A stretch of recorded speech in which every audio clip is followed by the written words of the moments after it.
team has gotten to be fairly good at Turks and Mennonite Turks. We had a lot of success with it at Turk particularly. I'm going to start right down on the mat with it. And I'll just put Jody on his hip right here.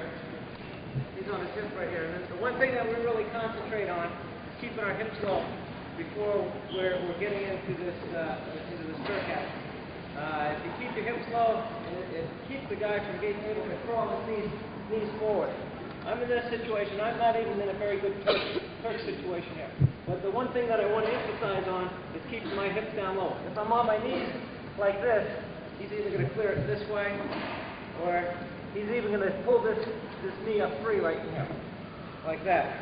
So what I have to do is I have to keep my hips low, and I'm going to use my bottom leg on this side to keep him trapped.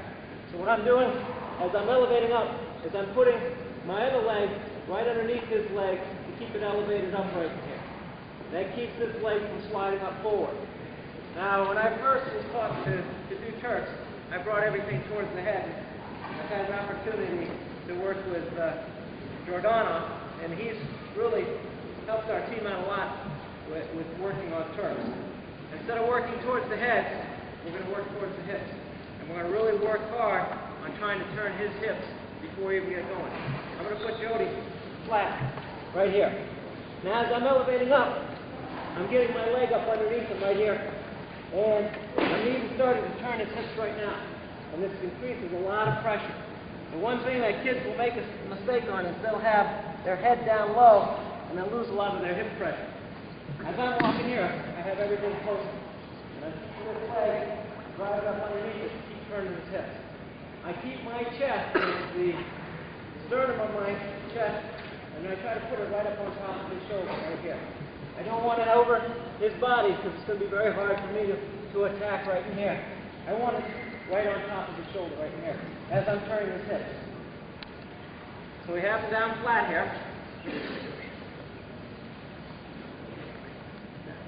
I have him down flat right here.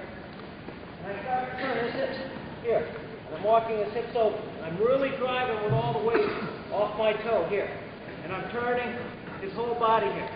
I try not to go underneath this arm right here. There's a couple of situations where we'll be turking, and I'll show them a little bit later on, where it will come underneath this. But I'm going to lose all my power if I try to come underneath this arm, because he's got all the strength in this arm right here. I'm going to try to take all the strength away from this arm by coming over the top right here, and I hook right on his scapula right here. So as I'm turning him, I'm bringing him this way and trying to bring his hips over. Once I got him to his back, I put my hand flat on the mat, and I just keep on walking it here. And I walk my hips this way. This enables me to get the pin right here.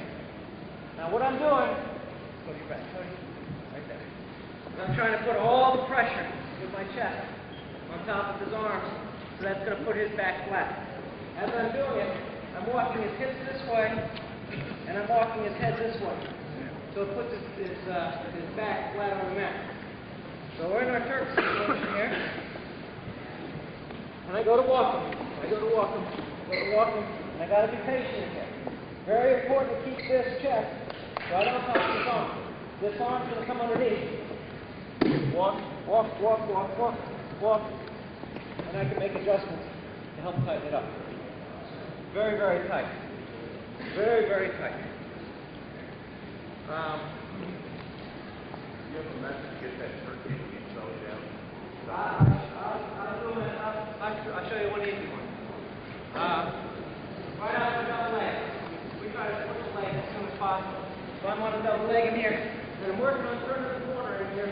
My head is up. I'm working on turning the corner right here.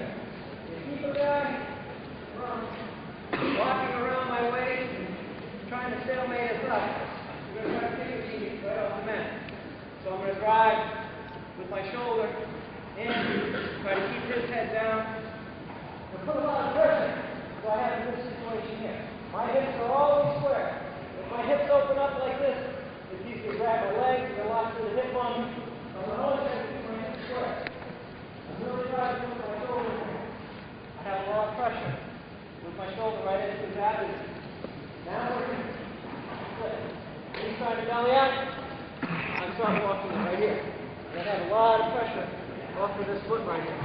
If he's not being cooperative, I'll bring him this way hard, and I start making this adjustment right here. I try to keep our kids from doing this right here.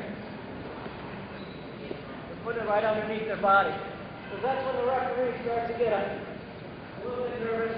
They start working away from the body, and I don't want to do all that work to prevent this referee from letting me get my back point. It's just one threat that I have with referees. I'm in on a high crotch situation. I'm working on driving across again. I'm going into a situation again.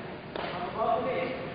I'm above the knee. I drove everything across. I'm keeping a lot of weight down in the back of the knee. Now I'm going above the knee. Now I start to walk like this. Once again, I'm going to the back right here. This